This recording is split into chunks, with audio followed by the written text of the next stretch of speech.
No, you're taller than 6'4". You're like 6'5". Dude, you're like, this is madness. 6'6". 6'6". Holy crap. You're giant, bro. Like you could be a basketball player. You look so regular height on Zoom, on Riverside.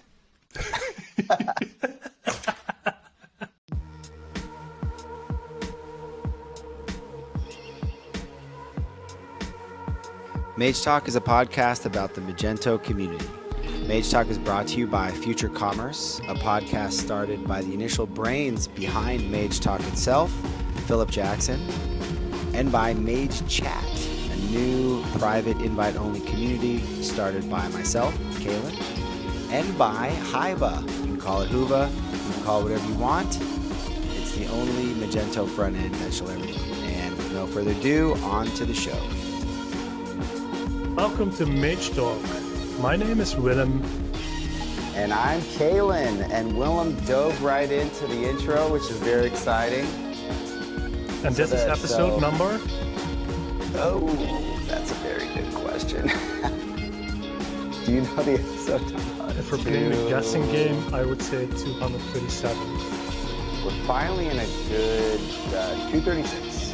So, episode 236. So the last one was Bringing Amazon into the Fold, 235. And we're finally Welcome to episode 236. 236. We're getting into a pretty steady schedule here. I think this is, we said, hey, let's test the waters with this whole idea of rebooting MageTalk. And you don't know until you know, but I think it seems it's happening. It seems this is actually happening. So, I have a question for you. Yes. As you're almost at episode 240. Yes. Just 4 to go. How do you feel about the fact that people have spent 10 days of their lives listening to you? That's crazy. On MageTalk. That's pretty nuts, man. Whenever you take a step back and think about the aggregate stuff, it blows your mind, because that's kind of the cool thing about podcasts is that you're not really conscious of the aggregate when you're doing it. You're just kind of chatting with a buddy. That's what's so beautiful about it. But then when you think about it, like I remember hearing Joe Rogan talk about that as if I know anything about what it's like to be that famous. But same dynamic, different scale. But like when he realized he had this massive audience, it was like a huge surprise. But just 4 more days, and then we have Meet Magento New York, and you will reconnect. Feel the vibes. And you'll feel the vibes. And yeah, I've been feeling the vibes, man. I've been feeling the online vibes, and but it's always better in person. It's always magical in person. You know? Yeah, I was so happy that events were back earlier this year. Yeah. Yeah, man. I'm finally ready to talk about the new thing. I tweeted about it this morning. Oh, wow. The new business, the community. Let me live check what this new thing is that you have, because obviously I don't know anything about this new thing yet. Yeah, you've been busy working. How screwed up would it be if there was? I won't even mention it. So if there was a certain logo. I made a thing as what you tweeted, and it's MageChat.club, MageChat private community. Tell me about your new board Mage Yacht Club.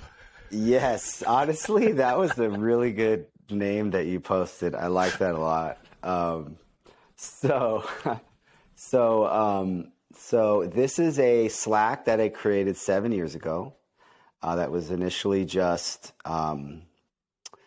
I was wanting to just, have a place to chat with other Magento developers doing stuff. It got up to 500-600 users, and I was real active with it for years.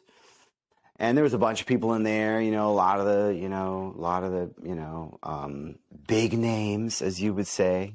It feels so douchey to say that, but anyways, it was a cool little thing. And then the last couple years, I kind of ghosted from it, as I sort of generally pulled back a lot from the community. And but there was this like skeleton, and I'd always thought about turning it into a paid community because there's just lots of cool stuff you could do, but I didn't really have a real reason to do that until now, when I decided to ramp down Commerce Hero. And I was like, okay, I got to find something to do. I got to start making a living. I got to find a way to replace my income and things like that. And so it was this thread that I've been thinking about for years, and had been building community for years as just a little free Slack thing. And so yeah. So what's the objective? What's the objective? The objective is to have. I should be better at this by now, explaining the objective. It's to have a place to connect with your peers. I think a lot of it as like a digital analog to a conference. You go to a conference, it costs a little bit of money. That does create a bit of a barrier to entry. But it's an environment where you can learn stuff. There's also going to be weekly talks, live talks. There's, but also, like, to me, the magic of it, the purpose, the objective of it is more than just like you're going to learn things, you're going to be able to get your Magento questions answered. It's the magic that happens when you combine getting technical questions answered with having a place to socialize that's kind of fun. And basically those two things. And, everybody's in a million different Slacks and Discords and stuff like that. But, some are more engaged than others. Every company has a Slack. Some are more engaged than others. I think about a friend of mine who was at a company that was this great team, really vibrant team, really collaborative. They'd have a lot of fun together, post memes, but also they would, if they needed help with anything, they could post a question, get an answer really quickly, very collaborative, right? And as everybody's going remote, everybody's using Slack or collaboration tools. Now the question is, how good are they? How good is the environment, the community? So companies have a culture, companies have a community component to them, but I'm trying to create this a more of a distributed level across the whole ecosystem, because some people go, listen, man, I already have a company Slack. It's great. We love it. It's perfect. I can get all my questions answered. We have a great time. The vibes are strong. So you may not need this if that's you, right? Other people are like, man, like I was talking to a buddy who's like, man, our Slack used to be so strong, but whatever happened, a bunch of people left the company. Now it feels kind of dead. So this is a way to kind of support people with those different needs. It's also hard to always complain about the projects and your colleagues in your company Slack. It's nice to have like an external Slack to complain at. That is a big part of it. There's a Rant channel in the Slack, which is one of the the most active people in the Slack like that channel the most. And I think that it's really important to let off some steam. It's a human need. It's a psychological need to go, shit, man, this client just told me to do this.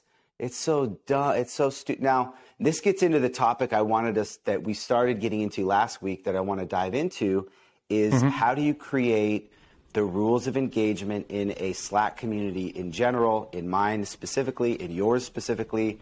What's that line between being yourself, talking a little bit of shit, and being toxic, right? I don't think that you can strictly define that, but I think that I'm going into it with the best of intentions. The amnesty thing is a perfect example. People in our people constantly talk shit about amnesty. Why? Because they've had bad experiences in the past. But what happened was, inspired by your collaborating with them and things like that, I said, you know what? And we talked about it on the podcast. And I said, and the CEO replied on Twitter, Sergey, and so we had a conversation. I said, listen, I'd like to get you into this community. There's a lot of negative sentiment, and my thought on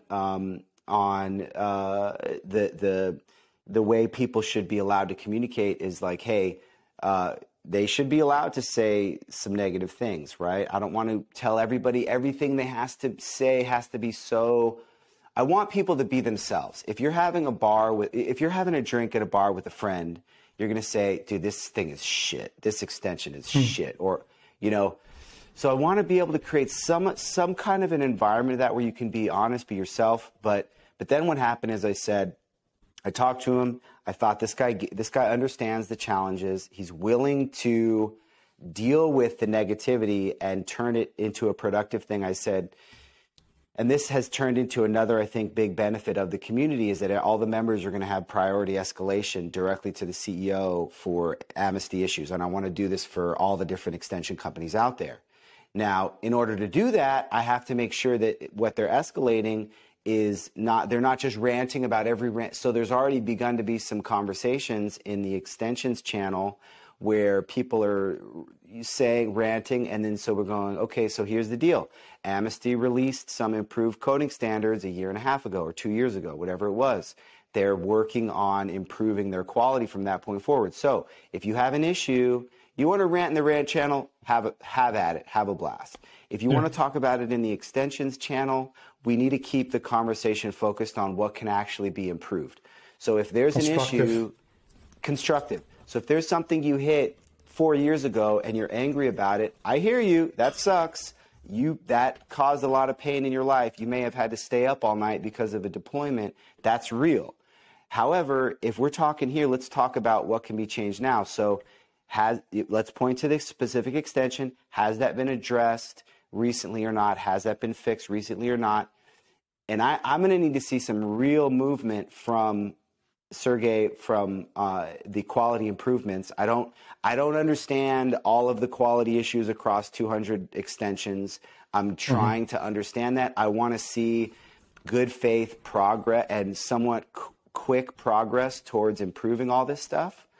So that was something I think that was very productive that came out of people just being honest about how they felt about, stuff they were dealing with.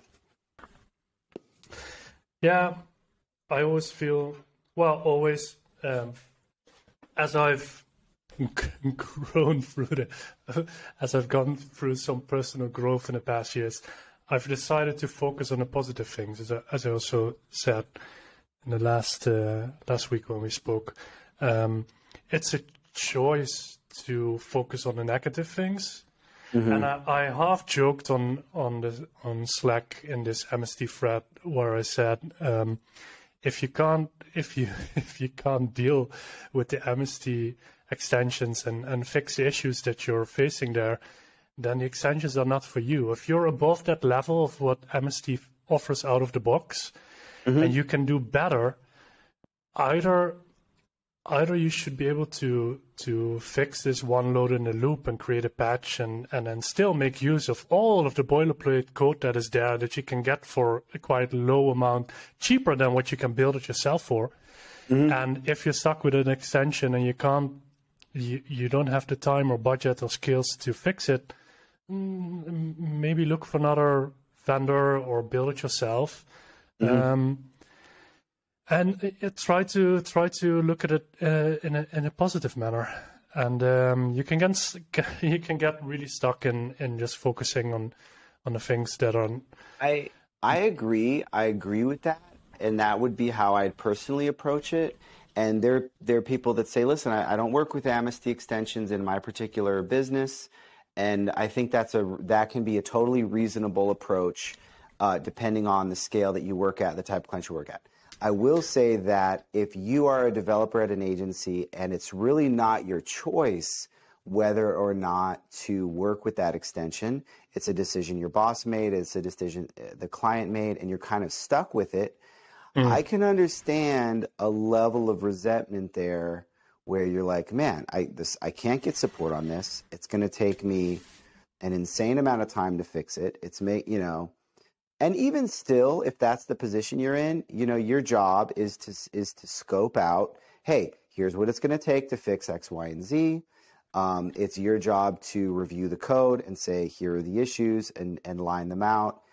So even then, I agree with you. You can be objective about it. You can be constructive. But I can understand people that are stuck with an extension that's breaking stuff left and right. I can understand them being angry about that. And I think that, that's fair. Yeah, that's a good point. Yeah. I guess in general, if you're working at an agency where you work with fixed prices and the customer's on a budget and he doesn't want to spend the additional money on custom build features and you're the one facing the issues and you're pushed to fix things cheaply, and all of these cheap extensions are conflicting with each other, then that sucks. I understand. Yeah. At the same time, a lot of these extensions work pretty well out of the box and they solve an issue that are for maybe 80% of the market that doesn't run a multi-million store on Magento. If you look at the 80,000 stores that are currently live on Magento 2, probably 80% won't feel the performance impact because either their catalog is too small to really feel the performance issues, or they just don't have that amount of visitors hitting the site constantly. If you're a merchant doing a couple of thousand a month and you have a cheap store and there's 10 MST extensions there that are pulling performance down a bit, yeah, that's the downside of being on a budget. But it still solves. It makes it possible for these merchants to have those features at all. Otherwise, they.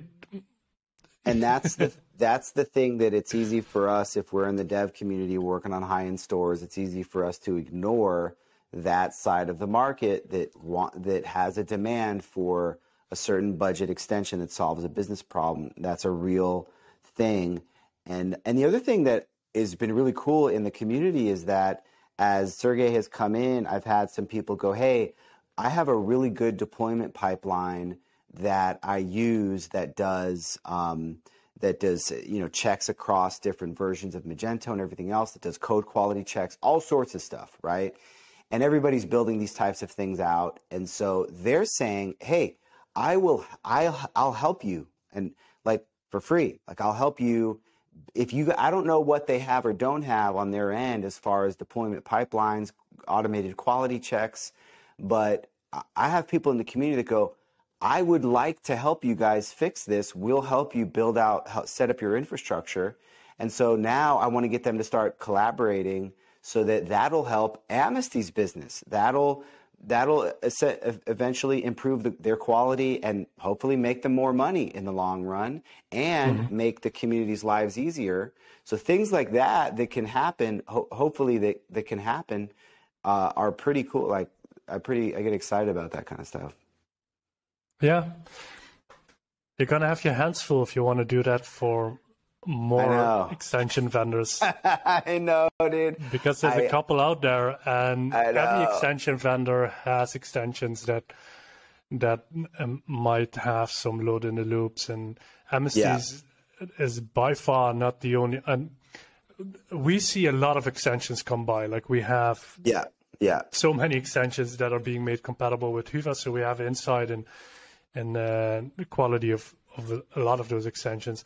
And to be honest, all of the extension vendors have different varying quality of extensions. And that's just, some of them are maybe 5 years old and hardly updated. They've been kept up to date with new PHP and Magento versions, but that's it. And those might be low running extensions that they don't sell as much as a Amnesty shop buy is probably one of the largest chunks of income, and you would expect that to be Right. of high quality, Right. but then others not so much Yeah. maybe. It may not be a fully solvable problem across every extension vendor. And who knows?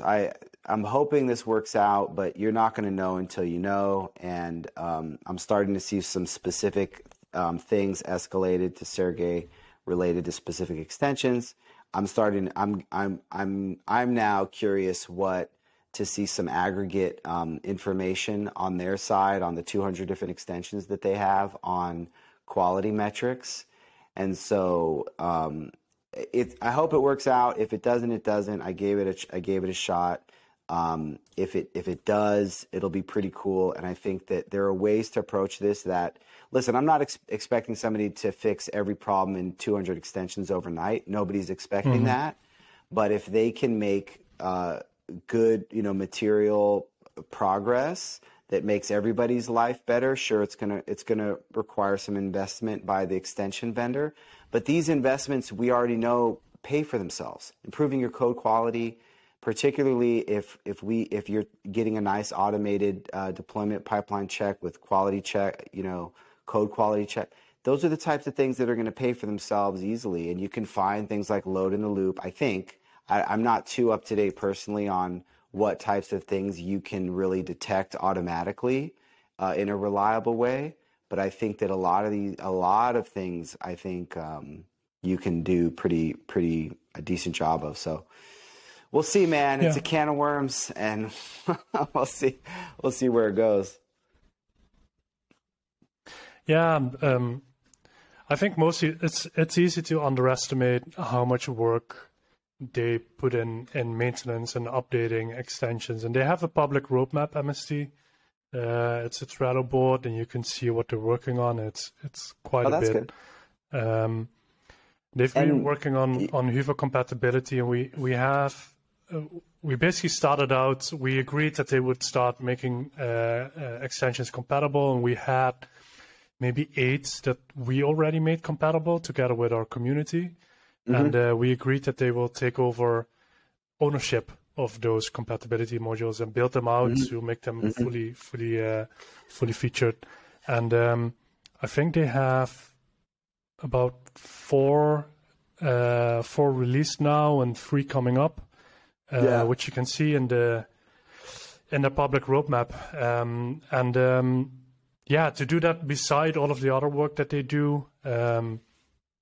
They got their hands full. So probably when they start to get feedback on extensions, they only have so many developers that are all booked for new extensions, continuous upgrades and improvements. So it might take a while before they pick up all of the feedback. I mean, it's going to take time. It's not going to be overnight. And at the same time, there's a difference between they have 200 extensions, right? I don't know what the current code quality status is on all of the extensions, but there's a big difference between, one extension has good quality and 199 have horrible quality and they're improving at an extremely slow rate versus maybe 50 of them have good quality and the other 150 are improving at a decent rate.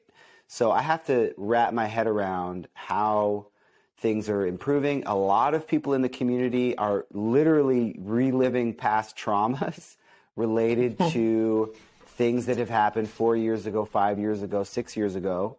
And so that's a human psychology thing. It is what it is. So what is the current state as of today? I don't know. I'm trying to figure that out. But anybody who's integrating with Hoover, I know they're smart. So to me, that shows that they see where things are going, they're paying attention, and they're smart. So anybody doing that, I want to talk to, because I think they'll understand that this type of stuff is better for everybody, including them in the long term, which is why they're investing in Hoover, because it's good for them in the long term as well. There's a huge surge in the community towards Hoover. I was just talking to somebody today, my friend Jordan, who is building a headless checkout called Rally. Jordan Gall, I've known him.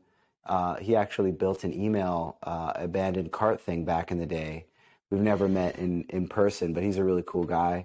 And we were chatting a bit, and he's interested in Hoova. I didn't even know he knew about Hoova because he's doing all sorts of headless stuff.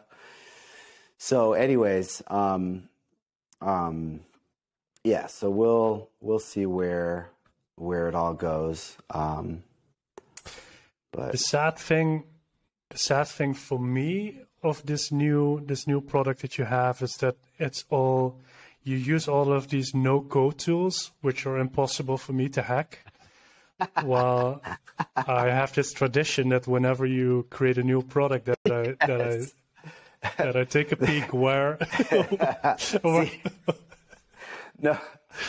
See, this is fantastic, because if I would have built this myself, 100% there would have been security holes.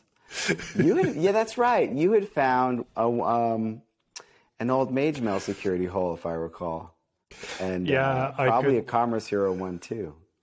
Yeah.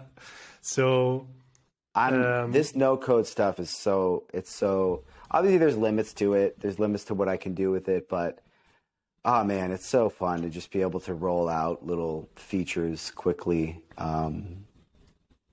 It's pretty. Just today, I added a little portfolio thing that I'm starting to build out. So I want to make the member profile pages a little more meaningful.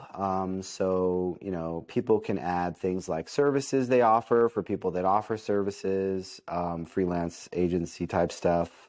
But then I think a simpler way to build them out is like a portfolio thing, so people can say, so Damien, for example, has a page. He can put Daffodil on it. He can put Mapia on it. Simon Sprankle has a page. He can put his extensions on it. So I want to start to build out these member profile pages, and then there's tags associated to the portfolio. There's tags associated to a lot of different stuff across the database, and then I can roll those up into the members so that then we can start to figure out who's good, who's into DevOps, right? Who's into Kubernetes, who's into price configuration, so that questions come up, I can figure out who to route questions to and things like that. Let's do a voluntary sponsor break and give a shout out to Damien and promote his Kubernetes setup. You know a bit more about what he built there, but what is it exactly? He has like this whole schematic and configuration that auto scales Magento on Kubernetes, and it's plug and play. Yeah. How does that work? I still don't know very much about it, but we had talked about me doing some promotion of it and stuff like that, and I may or may not continue to do that rev share thing, but we had talked about a rev share thing of it. But from what I understand, he has a few clients, that his agency clients that are on it, and it does like auto scaling really well with Kubernetes, and he has this Helm chart, which, as far as I understand, is basically it's the code as infrastructure. I'm probably using that term slightly incorrectly, but it determines how everything is configured. So it gets your message queues set up, it gets your auto scaling set up, and it just gets everything orchestrated. So the way he describes it is like commerce orchestrated. And just to emphasize how special it is that he has auto scaling there, because that's something that Adobe still doesn't do with Adobe Cloud. Yeah, with Adobe Commerce Cloud. 100%. So like through auto scaling. Yeah. So, and I know some people have different types of auto scaling, and then it's one of these buzzwords where some people are like, yeah, we have auto scaling. Just email us and ask us to set up a new thing whenever you're expecting a surge. Yeah. It's like, that's not auto scaling. And then you go to 20 server nodes and they never scale back down. And then when you need it for just one occasion, you scale up to 40 and you never scale down. Totally. So my understanding, and I don't know how this stuff all works, is that he has it nailed. That he's been doing this for 5 years. He has some really decent sized clients on it. And one of the things that we're going to start to do with actually, we already started. I did my first one on Friday. Is we're doing these live sessions where we're calling them APIs and IPAs. Peter Yap came up with the name, but we're going to do you weekly. Like IPAs? So this is sort of the funny thing about it is I have zero interest in IPAs or any beer that's fancy. I'm a Bud Light guy, but but I'm a Bud Light and a rum and Coke guy. So here's the rum, but I just like the name of it. So I like it too. So we did our first one on Friday. Alexander Buch out of Germany talked a little bit about a Magento 1 BEM CSS methodology thing that he did. We had about 7-8 people in there. We drank some beers. We talked some tech, nice. and yeah, it was fun. So he's going to do one. We actually have it scheduled on Mapia. He's got that coming up, I think, in a week or two. So that'll be a good place to get into the details. Is that the name of the product? Mapia? Yeah, I keep telling him it's a horrible name. It's MAPPIA. I'm sure there's some deep meaning of the name tied into how Kubernetes works and stuff like that. But it's Mapia, and he sent me the website. He doesn't really have. It's just a placeholder website. He needs to work on that. He didn't want me sharing the website URL yet, but okay. But if you want to know more about it, you should go to greycore.io and contact them. And that's Greycore with an A, not with an E. Yes, so that's American Grey, right? Is UK that honestly? with an E? I can never. Yes, I think that's American Grey. I'm not. I have not been known to be a spelling expert in any language, but I think that's it. So yeah, Mapia. I think it's neat. Okay. Mapia. Yeah. So what are you working on these days, Willem? I've given my huge promo advertisement, so let's move it over to you for a minute. I'm a little bit involved in everything that's going on MageOS, and some exciting news there last week was that they finally founded the organization in Poland. That's right. So that means we can finally have some financial streams going in and out of the organization, and because we were paying some things out of our own pockets so far. But now we can get some backing into the organization and start to set up also membership fee and such. So MageOS is the organization. We started out with Mosca, Magento Open Source Community Alliance, that's right. Turned into MageOS. So that's Magento Open Source, that's a better name. Let's be honest. Yeah, well, Mosca also has a. You still like Mosca? You still wish it was Mosca? No, You're all in. More than good with MageOS, but it was funny that Mosca means mosquito in Spanish. Yeah. And it kind of gave in my head, it was a bit like this annoying, thing buzzing around that was influencing people. Fun. That's kind of fun. MageOS currently. So mage-os.org is the website, and the content that we have there is growing. So far, we've built a distribution, a copy of Magento open source, just to learn how the deployment mechanism works that Magento has or Adobe has to turn this GitHub repo, this big monolithic GitHub repository, turn that into an actual composer distribution and packages. And that's something that Vinay has been working on together with Daniel Slove, and Damien has been helping there. Anton Siniok from One Step Checkouts has been very active there. And now the plan is to start building our own distribution where we start adding our own features and bug fixes and accept merge requests there, which is so exciting. Now, are you going to as far as the way this is going to be structured, are you going to have a base distribution that still maps to Magento's, and then you're going to have a layer on top of that in the form of separate that's why extensions or packages? Yeah, that's why we first built the fork, so to say. So that's an identical copy to Magento open source. And that's not really a fork. That's like a distribution because it's identical. Not yet. Well, a fork is a mirror. Copy. It's a mirror. Yeah, it's a mirror. Yeah, a mirror. Okay, that's right. That's a better term. Yeah. So we have a mirror distribution that's an exact copy of Magento open source, and the cool thing is that we generate the new releases now also with a nightly edition, so that fixes the issue that people don't have access to new releases so before they come out. This, man. Yeah, I love it.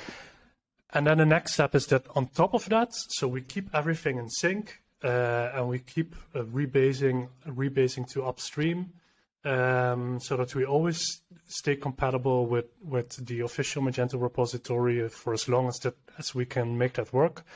And then we can start planning out architectural changes, extra packages that we want to put on top of that. Maybe making Luma an optional package so that you can install Magento with just GraphQL or with just Luma or without a front end, and then you could put Huva on top of that, for example. So that's so cool, man.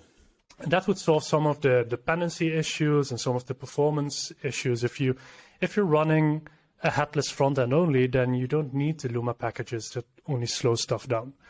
So yeah, that's really cool stuff. I'm doing 3 or 4 meetings a week on MageOS that are each at least an hour long. So that really takes up a chunk of my work time. And one of those meetings is a content committee, so to say, where we're working on Magento content for merchants. We're trying to collaborate with the Magento Association there. Possibly we're gonna donate that as a ready-made website with content, so that the Magento Association can take ownership over that. Nice. Would be nice because then we can use some official Magento logos there as well, as they are holding a trademark or they have the rights to use the Magento logo on the website. And then beside that, there's quite a lot of Magento Association meetings now that I and 2 other people have joined the board. So we're getting up to date there. And normally they always had 1 meeting a month, which is just crazy little if you want to achieve anything. Yeah. So we're now having 2 per month, but there's some extra small meetings we have in between just to get things up to speed and see who's going to take ownership over what particular committee that runs within the association. So that could be events or content or the podcast or all different things are happening there, and we're working on how we can streamline communication, because I think that's the most important thing that's lacking right now at the association. Is communication of what is happening on the inside. And there's a lot of islands between all of these committees where community members are working and they don't know that much about what others are doing in other committees. And one of the things that I want to reevaluate is the current website that's being used, the platform that's being used for the Magento Association website, because that's being maintained by the external party, and everything that needs to be changed there takes a long time, and everything costs money. And we could just move that to a WordPress site. Yeah, that should be something lighter weight. Yeah, just have like 5 content editors that are approved to make changes. And then take any contribution from community to change pages and have that reviewed and merged in some way. 100%. Yep, that makes a lot of sense. Yeah, and we're having meetings with Adobe about the Magento branding. Apparently, there's a plan in the making how Adobe wants to continue communicating the Magento brand, which currently isn't that clear. We see a lot of different communication coming out of Adobe from different departments, and it's not just one. And there's not one guideline that tells Adobe employees in what way they should communicate the Magento brand. So currently, if you go to magento.com, you're redirected to an Adobe page that says Magento is now Adobe Commerce.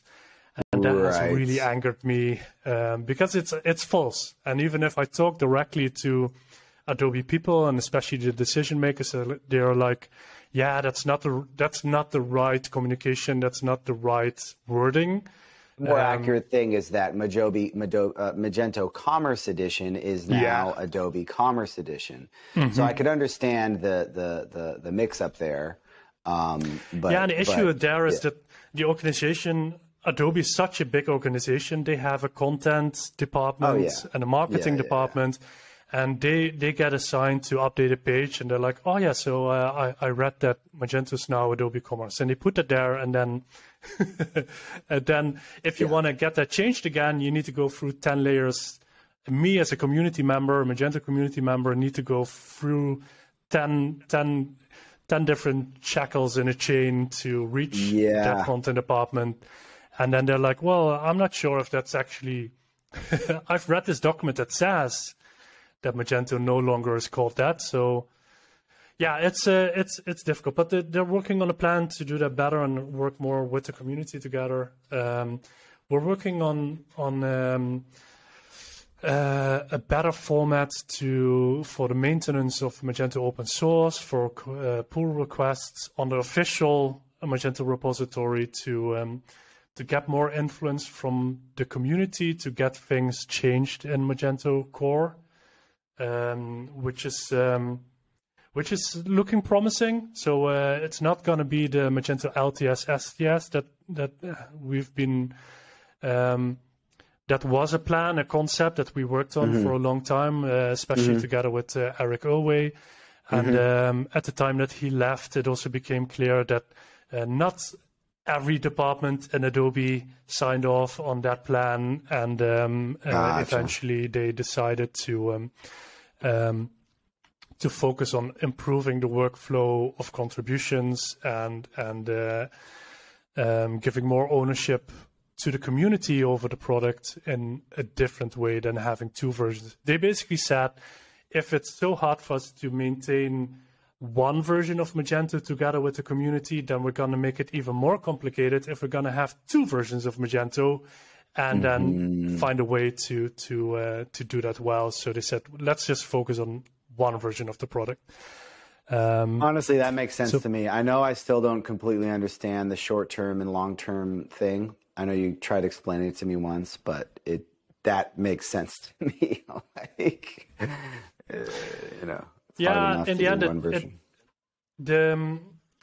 in the end, it all boils down to what the vision is that Adobe currently has for open source, and that's what I want to get on the table. I want to see. I could venture a guess, but I think I've thrown enough grenades this month. I'm gonna hold. I want to get as clear as possible picture of what Adobe wants to invest in open source and community, and what the decisions are that they want to make on that product, and see how we can move forward together between the community and Adobe.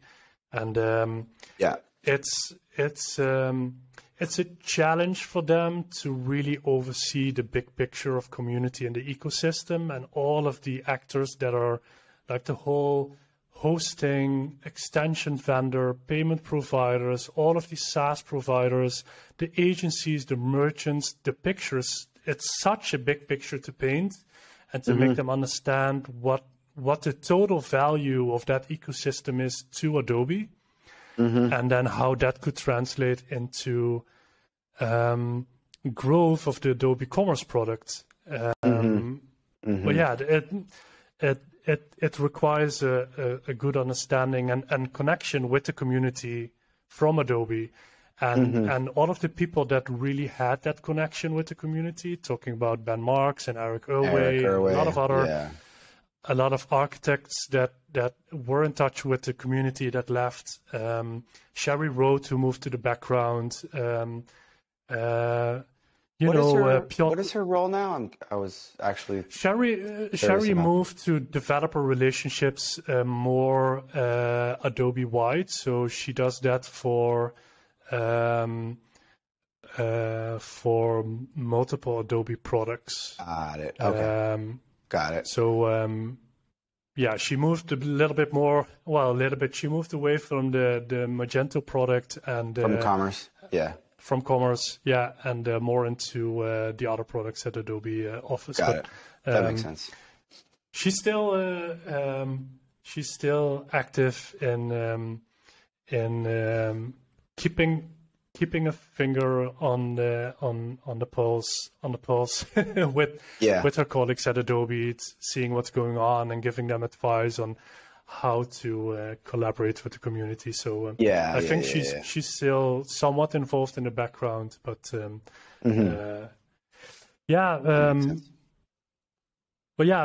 lot of the key figures that we knew from the conferences and social media, they're no longer in that role at Adobe. So it's hard to convey a message now. It's an evolving landscape on the Adobe side of things. Yeah. And there's always new people coming to fill the spots if someone changes positions. And it's the nature of an organization like Adobe. People are more focused on their career path, and they fulfill a certain role, and then they get this really good opportunity at another company, and they feel like they're up to a new challenge and want to have a change of scenery. And that makes sense, but it's harder for us as a community. I mean, we're here and we're staying here. We've been doing Magento stuff for more than 10 years. And even if we do a career switch, it's likely that we still keep doing Magento stuff. So we're still here. And this is what's so cool about MageOS is that it's giving all of the long timers in the community a place to really put efforts. And like you said, hopefully this can all be one big happy family collaboration with Adobe and everything, and that'd be the best MageOS as for everybody. Yeah, I really see it as a playground currently where we can kind of explore in what way we want to work with the Magento product and just see if we have the space to just innovate and have total control over the product. What happens, and then kind of use that as an inspiration. It's hard to define now towards Adobe to say like, well, if you allow us to do more with the product, you will get this and this and this and this. That will be the result of that. We don't have like a real tangible, something you can really tell them this is the value that we will give to the product if you allow us to. Yeah. And by the way, as this progresses, let's say fast forward 6 months, you start to get some of those additional features or additional improvements in the fork layer. I'm probably using that word wrong, but in the as you start to build out this section of code that is different from the mirror, and then as you start to get some traction from merchants or other areas in the community, then the conversation completely changes from, oh, can you please do this for us, to, hey, here's a feature that's valuable. Do you guys want it for free? It's battle tested. It's been used by people. And then once it has independent traction, and once you get a merchant that's on their radar that cares about that and asks them about that, that's where the entire dynamic completely changes to where they go, go ahead, let's do it. And so it's funny. It's actually historic because the Magento community has been talking about a fork forever, right? And there have been different attempts at a fork, and they've essentially, none of them have really gone anywhere. For all intents and purposes. So the fact that this is actually happening is pretty cool. I mean, just from a historical standpoint. Mhm. Yeah. Yeah, and one of the focuses that I've added to the mix now, like we started very European centered because the time difference between just us two is so complicated to schedule things. Yeah. If you have 3 time zones, I now see with the Magento Association, we have people from Asia, Europe, and America. Yeah, it's impossible. That means the only time that I can do meetings with the association where everyone is in daytime is 5:30 in the evening. Then we can have 1.5 hour while we can talk while America has their morning and Asia has their evening. So it's the only time that we can schedule calls now. And with MageOS, we went for velocity, so we can achieve things fast. Yep. And then we started to include people from the Americas. So then we needed to move our meetings to the end of the day so that it's the morning for the US. And now I'm really trying to find ways how we can reach all of the other areas like South America, people from Asia, to include more diversity. Awesome.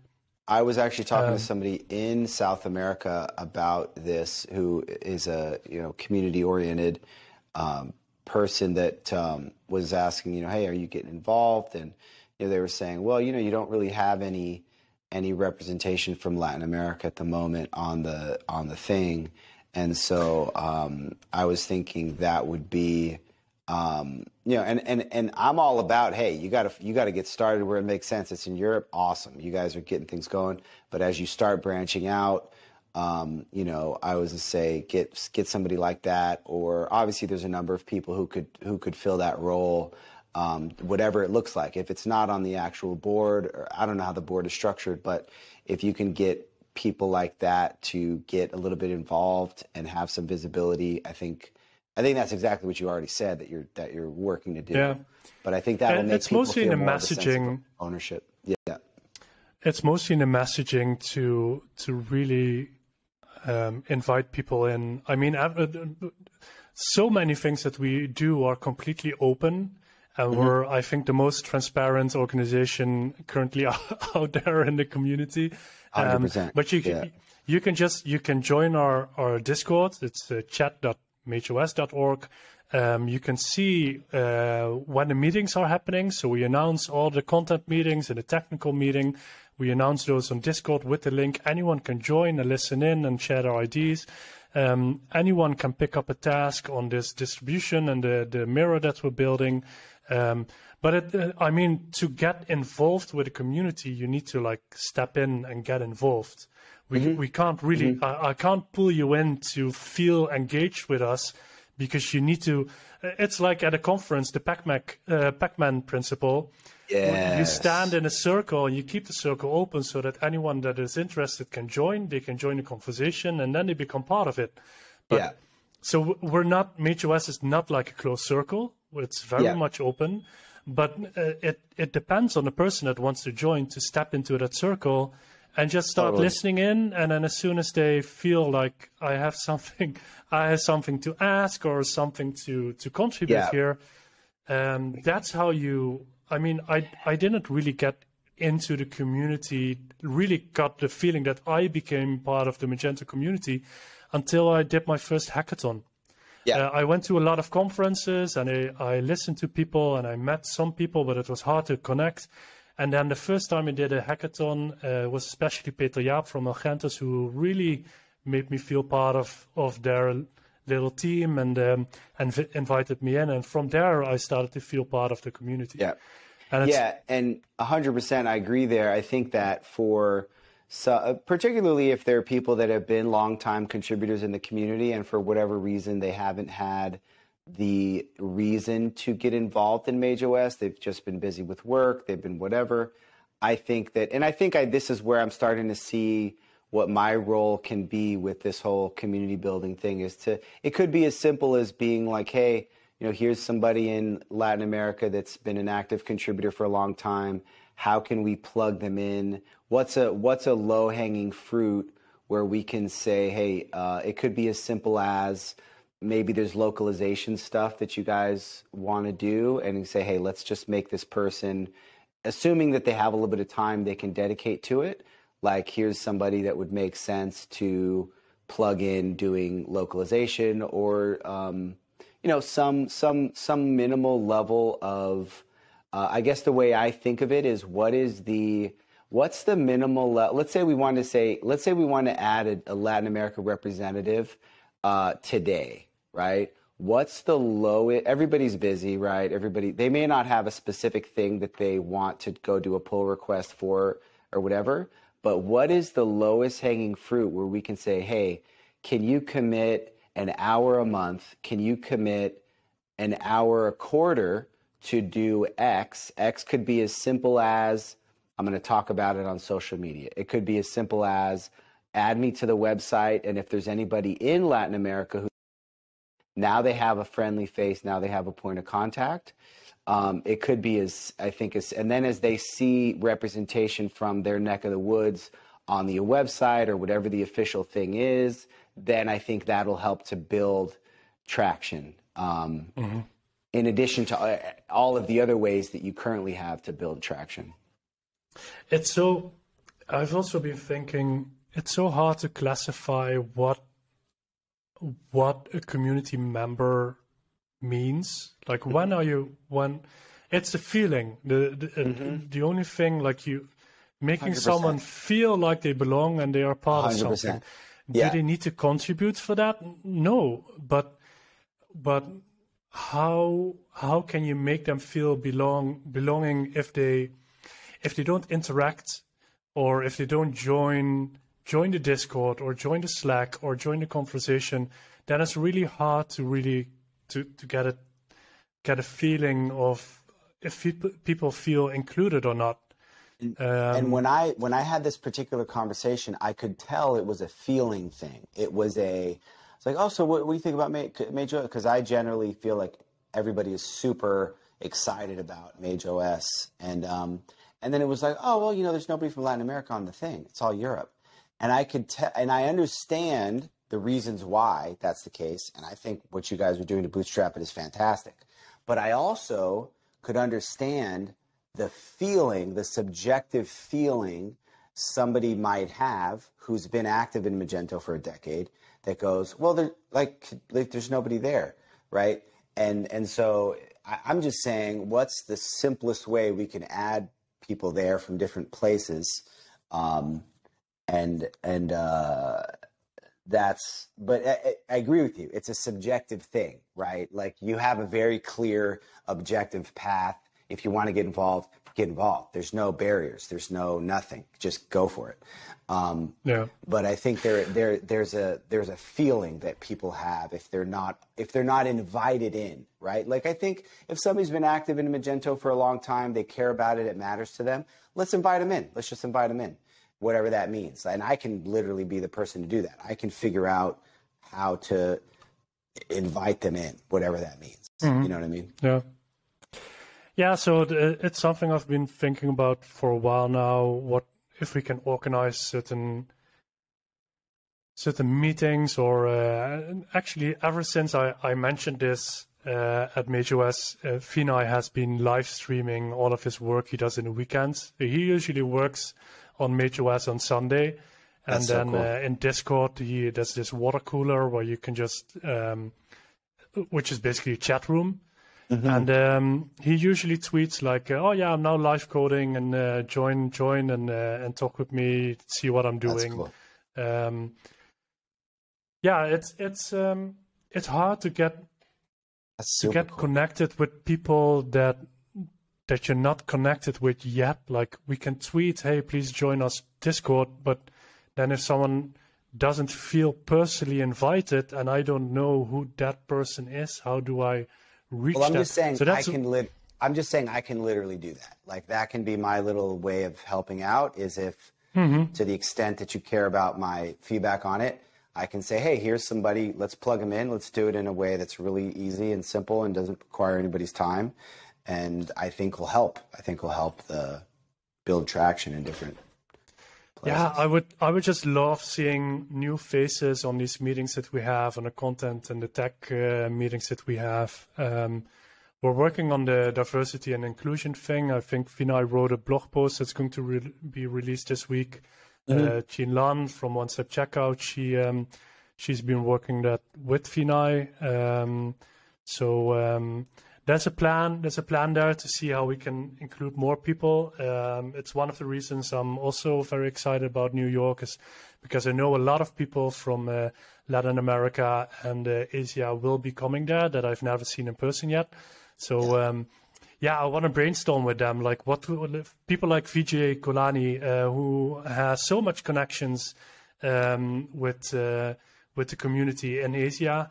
What his ideas are, how we can get people from those regions involved.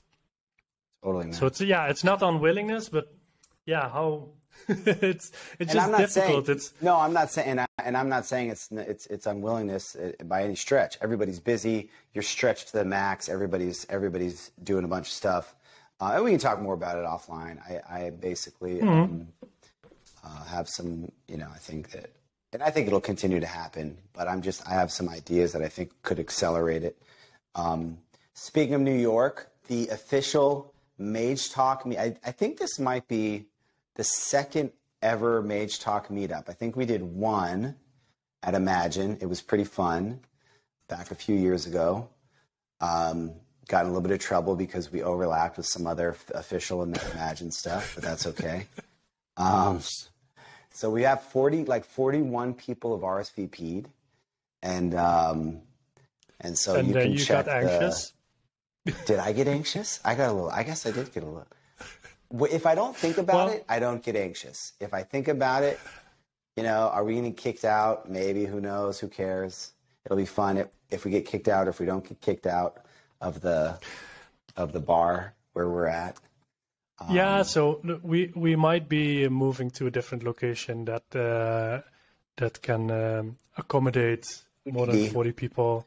Yeah, we'll link to the LinkedIn event, and you can find the location there. So we'll figure that out. I didn't know if we'd have 3 people RSVP or what, but so when we went over 40, I was like, okay, all right, good times. Yeah, I think we'll probably get a bit more than that even as the event grows nearer. I think so, man. I think so. So that's going to be fun for sure. I'm excited. Yeah, I'm excited about New York. A lot of MageOS people will be represented. Are you like 6'5"? How tall are you? I keep imagining what it's going to be like to meet you in person.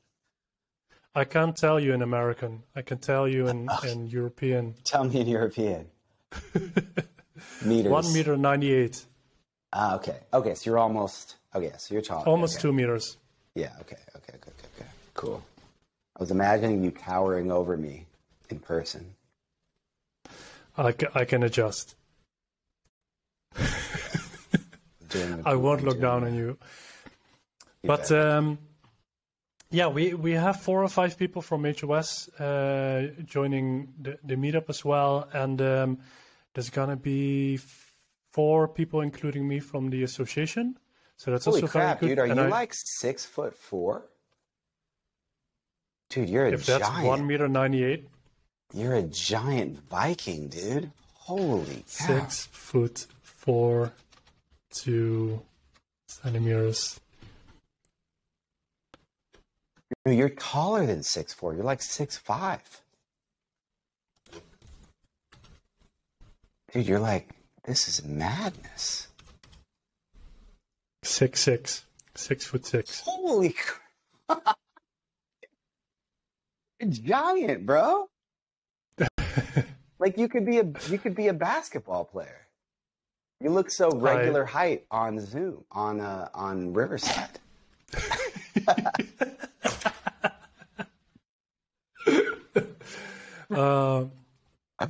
Anyway, we have Slava, Vatsal, me, and Danny from the association all coming to the meetup as well. So I think we can have a really good conversation between the different organizations and the community there. So I'm really looking forward to that.